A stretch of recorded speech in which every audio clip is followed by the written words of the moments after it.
Now on to the sadness in baseball. Twins great Harmon Killebrew said today he is no longer seeking treatment for esophageal cancer. The 74-year-old Hall of Fame slugger is now in hospice care with his wife by his side. Killebrew says he is comfortable taking the next step. He was diagnosed in December and had said at that time he expected to make a full recovery. News that he is now entering the final days of his life brought a somber mood to Target Field tonight. Here's KARE 11's Carla Holt.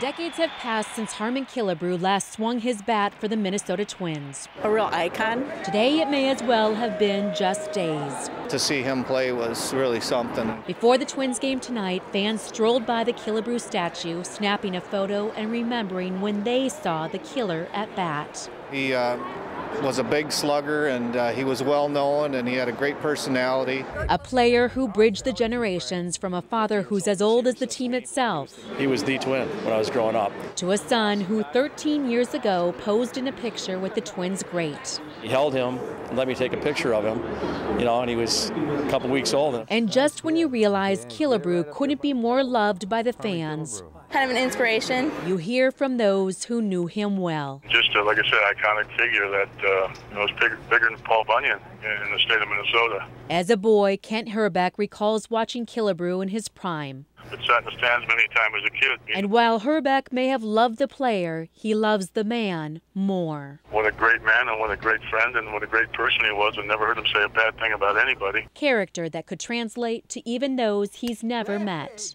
I've always thought he was a class act and a great human being. In a video message before the game, more Twins greats promised to pray for Killebrew. And others, too, say they'll support the man who's meant as much to Minnesota as Minnesota's meant to him. It's the all-American person, and with the all-American game, and cares about the all-American community and the people within it. I think that's it. We reached Ken Herbeck up in Brainerd where he was getting ready for the fishing opener. He said the news about Killebrew definitely changed the mood among all those planning to fish tomorrow, but he said Killebrew would tell them to just go fishing. And the fans, well, they also tried to just enjoy the game, even though many of them say their thoughts and prayers remain with the Twins great. Mike. I bet they are. Carla, thank you.